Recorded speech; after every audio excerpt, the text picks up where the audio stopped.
And welcome back to SWBA Today. And in today's episode, we're going to be looking at the SWBA scoreboard and recapping all the games that took place last night and looking at the key storylines from those games. We're also going to be looking at the Eastern and the Western Conference standings, as there were some spots that got really locked up here as far as the play-in situation. And so we'll be talking about that. And so let's go ahead and jump into the SWBA scoreboard and looking at the key takeaways from these games. And so let's go ahead and start with the Portland Trailblazers versus the Atlanta Hawks here. And so, look, I think that the key out of this is that Denny Avia continues to play well for the Portland Trailblazers. And quietly, I think he is probably one of the better players that have been playing here over the last course of the season, because he has been hot. 32 points in this when he had 15 rebounds and 10 assists, as the Portland Trailblazers get a good win against a solid Atlanta Hawks team that is right there in the thick of things in the play-in situation. In fact, they are in there. It's just more so going to be about just where they are as far as the standings are concerned. And so we'll be talking about that in a moment. But yes, I think that that's the key takeaway from the Portland Trailblazers, is that Denny Avia continues to play well. Shaedon Sharpe had 33 points. He was plus 23 in the plus-minus box score. He had 10 rebounds as well. When you look at Atlanta and what they did, Dyson Daniels, we talked about him yesterday. He had another good game. He had 22 points in this one, 3 steals and 10 rebounds and an assist. So he continues to play well. Trae Young, 29 points and 15 assists, but the Portland Trailblazers just a bit much for the Atlanta Hawks here. And so next up, the next game that we want to talk about here is the New York Knicks and the 76ers. And so we've said this several times with the 76ers. Look, the season is pretty much over for them. They don't have Paul George. They don't have Embiid. They have not had Tyrese Maxey either. It's all about playing these younger guys and really just setting themselves up for this upcoming SWBA draft. But I will give them some credit. Quentin Grimes, who used to play for the Knicks, had a very good game, 26 points, 5 rebounds, and 3 steals. And so doing his thing was Quentin Grimes. But on the other side of this thing, this was all about OG Anunoby. And I think that when you look at OG and just the way that he's been playing really over the last couple games, he's been maybe their best player, I would say. And so 27 points in this one, plus 17.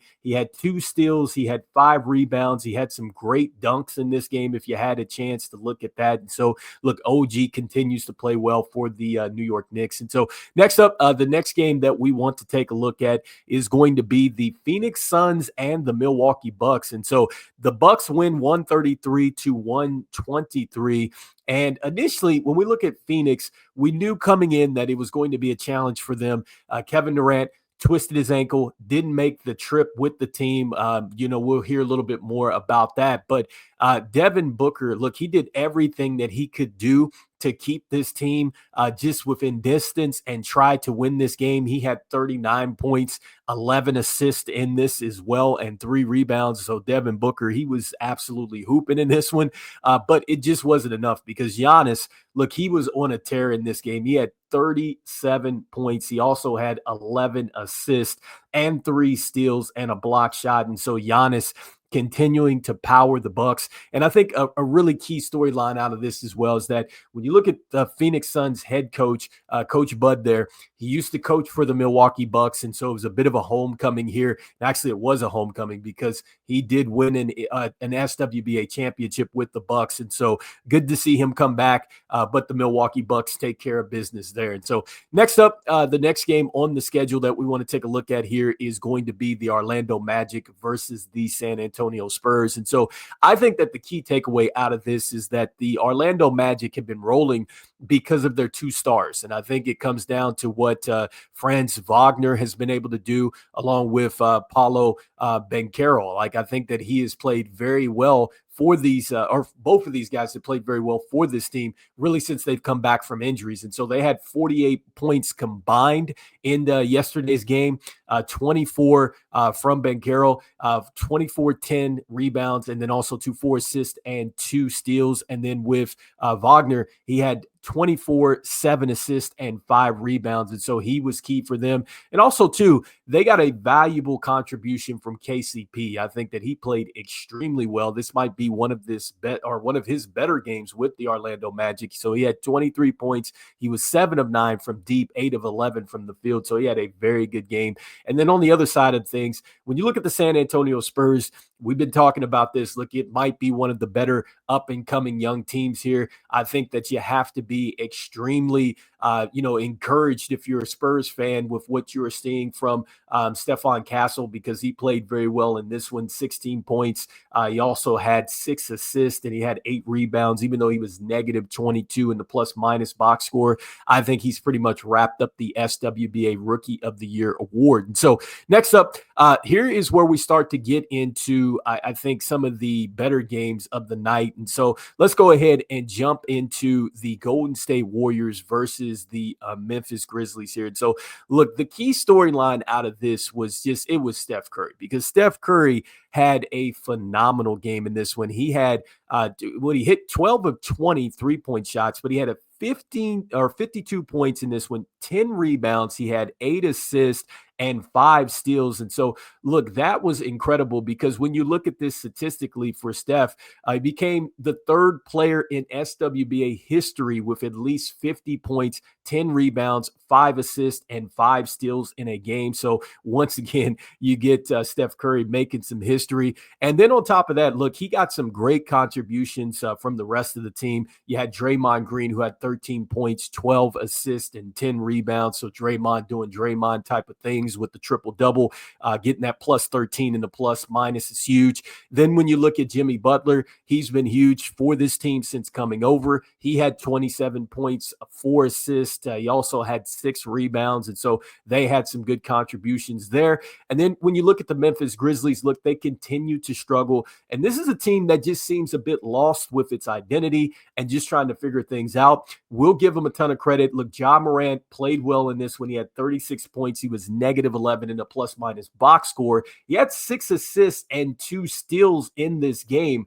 But this was all about Steph Curry and his ability to knock down the shots. And so, look, the Memphis Grizzlies, it's been interesting just looking a little bit more into what happened with Coach Jenkins and him getting fired.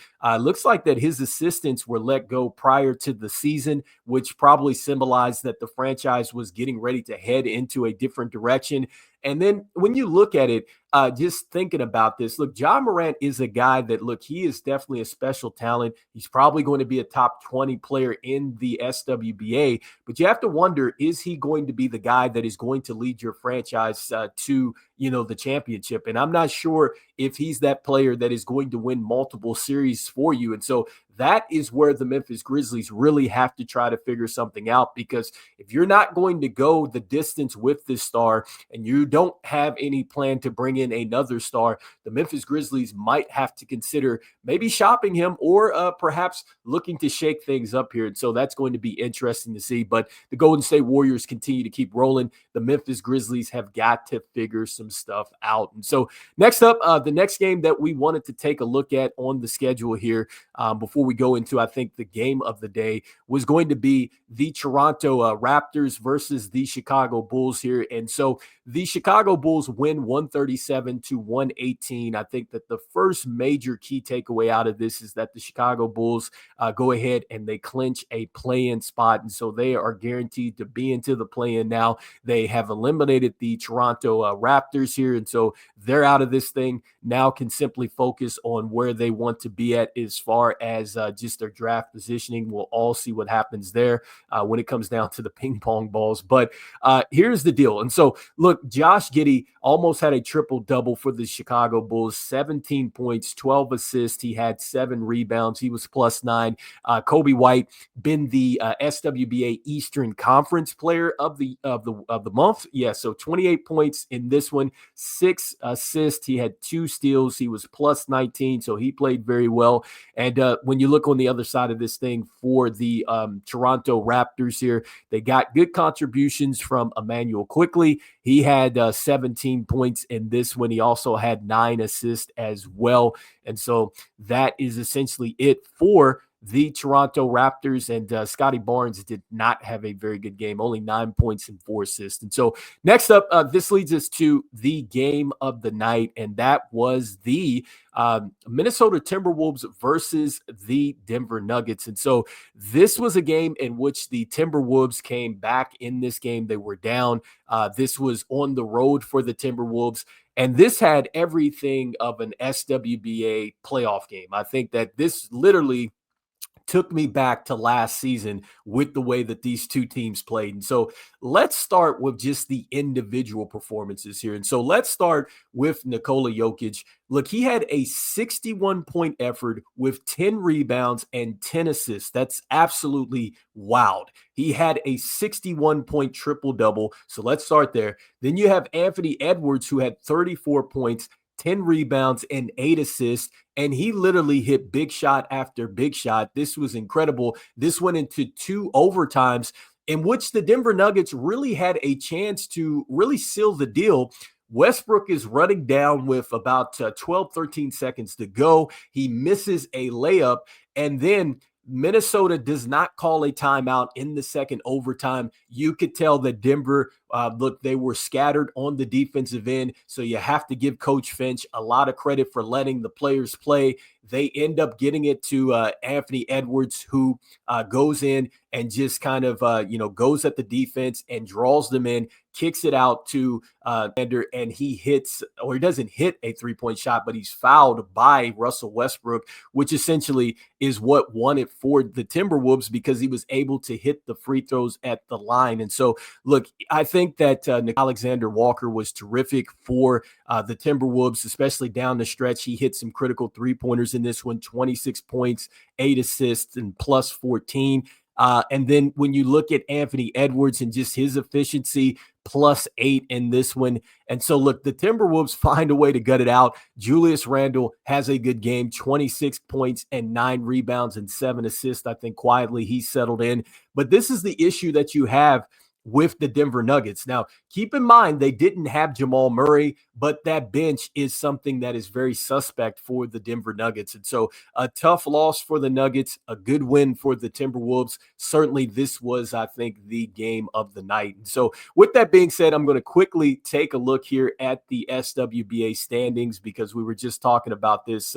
With the Chicago Bulls, you see that they have clinched a play-in situation.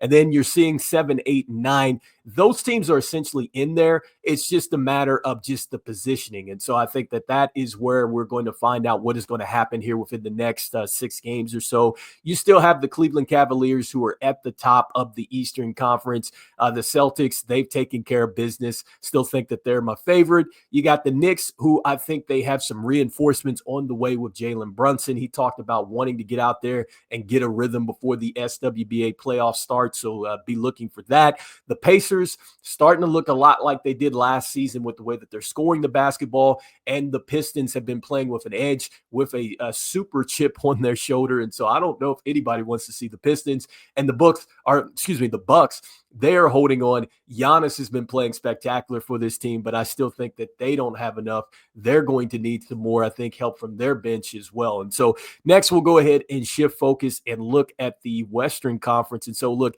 this is all about the Thunder, and I just think that this is their division to win or lose. It's up to them. The Thunder have looked very dominant. Talked about how they're 28-1 against the Eastern Conference, which is just wild. And with the Rockets, look, this is a team, they're playing with house money. I like what they have. I do think that it's going to be all about this young team playing up to their potential. I think that that's the bottom line. If they go out there with the correct effort, this is going to be a tough team that, just nobody wants to face. I think that they're a tough out. And so next up, the Nuggets, you know that you have an MVP candidate, in Jokic, but it's just going to be a matter of, can he get the others to come with him? The Lakers, we've talked about this before with LeBron and Luka.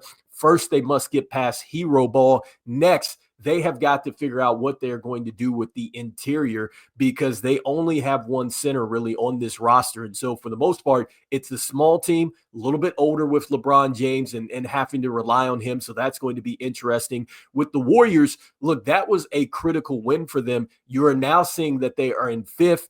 You want to be in that fifth, sixth area because that means that you're guaranteed to be in there. You don't have to worry about the playing situation. And so the extra rest, that's going to be needed for the Warriors. So certainly they're in a good spot. The Grizzlies, look, they're holding on, not sold on the fact that even with Ja Morant back, this is a team that seems like that they are really trying to find themselves. And it's not a good sign that you fire a head coach that really led you into the playoffs the last couple seasons. And really it was without an explanation. But I think the bottom line here is maybe the locker room was lost and there's a lot more stuff going on just that's behind the scenes that we're not hearing about. With the Timberwolves, look, they are a team. You have one of the best talents in all of SWBA, but I still have not liked the way that this team has responded since they have traded Karl Anthony Towns. And so they are very shaky for me. The Clippers, it's going to be all about Kawhi Leonard. If Kawhi Leonard is healthy, you have a guy that simply can take you to the promised land if Kawhi is healthy. And so next with the Mavs, look, they do have AD. I get it. But there is just so many things missing with this Mavs team. I don't necessarily believe that they are going to make some serious noise. And with the Kings, look, they're holding on right now. I'm not sure what is going to happen to the Suns. I just think that between either one of those teams, Kings, Suns, they're not a team that I think are necessarily going to go anywhere. The Suns are top heavy. You're seeing what happens when they get injured. The Kings, they basically have two stars that are running it back. They did this movie before in Chicago. I don't think that they have enough around them to make some serious noise. And so anyway, that is the SWBA standings. We just talked about the storylines from last night as well. You guys let me know in the comments what you're thinking here about this action that took place. We'll be back talking about tonight's games tomorrow. So as we always say here, see the game, be the game. We'll see you on the next one. All right, peace.